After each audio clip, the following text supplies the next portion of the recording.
Great question. Should we consider purchasing an OM1 over an OM10? Let's dive in. Let's have a look.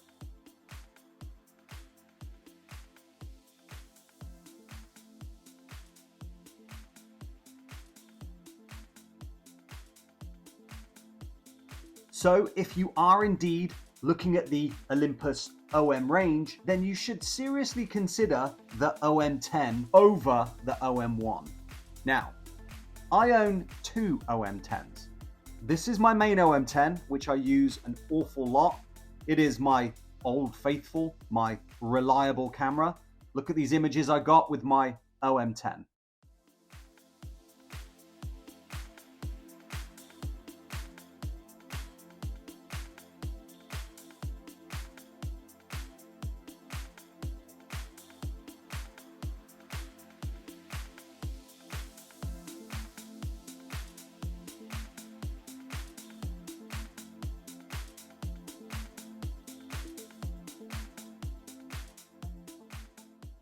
Now, one of the things I love about the OM range is the size. Now, they're super, super compact and very famous for being so. This, the OM1, was released in the early 70s, I think 1972. Now, this is the OM-MD, the motor drive version. It's black and it's a little bit more plasticky than the original OM1, but I picked this one up from Goodwill for $10. You're not gonna get that deal $10 every day. It's going to be very rare. I'm online all the time. These go for upwards of $100, $200 for the OM1, and rightly so. This is a mechanical camera. It has a battery that enables the light meter, that helps me meter my shots, that helps me meter my images. But it can be used as a fully manual camera. That's a really good reason to go ahead and buy the OM1. The OM10 then, it does need batteries to operate that aperture priority, that shutter priority feature that it's got. Yes, they're small. Yes, it looks like the OM1, but without a battery, it's only gonna fire the shutter on one speed. So let's dive in, have a close look at the OM10, and we'll have a look at some of the features. Check it out. The OM10. This is my shutter advance, and then this wheel here allows me to set my ASA. And what it also does is it moves the camera from auto to bulb and then all the way down manual adapter. You need that adapter to work. This is to fire the shutter. Easy peasy. And then I've got a hot shoe there. And over on the left, this is my winding lever. And also that's how I operate my light meter.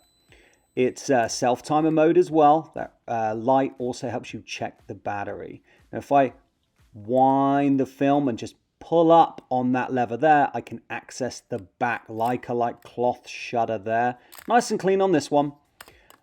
Shuts really easily, and then just depress that winding handle on the front. Then on the left, that is my light. And on the right, you see what I'm taking off? That's the adapter for the fully manual mode on this camera. That allows me to set my own shutter speed. It takes it away from it being aperture priority and puts it into fully manual mode.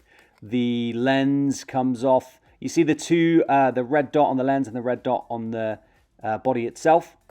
There you go. And then it just connects righty tight. And then on the aperture is my f-stops. You can see those there. I just adjust those. And then obviously the nice focusing ring all the way up to infinity. You see that at the front, you can see my f-stops, the 50mm mark, and then 1.6 all the way up to, 16 all the way up to 1.8. The lens itself, super smooth, this one. This is my little 50. Some pretty good sharp images achieved with this lens. Overall, a great size camera, great size SLR. Makes me happy to use it, and I've achieved some pretty good images so far. Love it. So, just to reiterate the differences then between the OM1 and the OM10. Number one, the price difference. The OM1 is going to cost you a little bit more. Number two, the features. They're in different places for a start.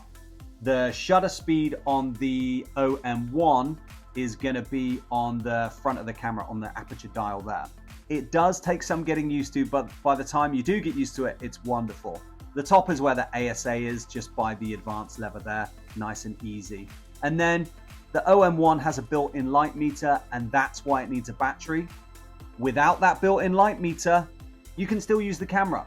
You can still use it with your app on your cell phone. You can still use it with the Sunny 16 rule, and it's gonna do the job.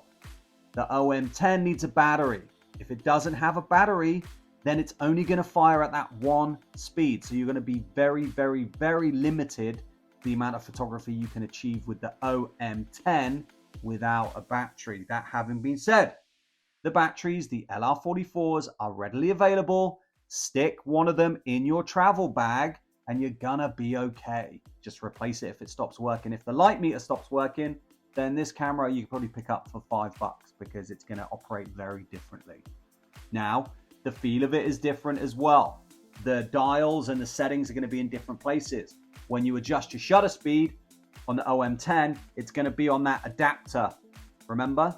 And also, don't lose the adapter, because if you lose that, or if it doesn't come with it, you see this one doesn't have it on this area here, then it's not going to be able to be operated in manual mode. Okay, so OM1 or OM10, it's your call and your wallet. So that's a real easy, quick look at two of the OMs, the single digit OM1 and the double digit OM10.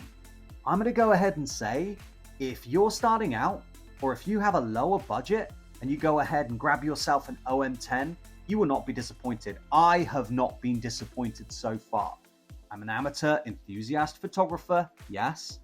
I do understand the Sunny 16 rule. I do have an external light meter. I have a light meter app, so I'm able to use the OM1 successfully, and I get great results for it. I love the size of it. I don't like the price. I'm not interested in paying hundreds of dollars for SLR cameras when we can get them for less than $50. But that having been said, the build quality and the size of the OM1 is fantastic. Let me just show you a size example for the OM1 and the OM10. This is my beautiful Nikon FE. I am a huge fan of Nikon. This FE again is a dream for me. Look at the size difference.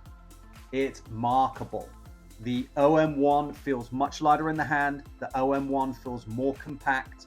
And I think for traveling, size-wise, kind of prefer the size of the OM1 and the OM10.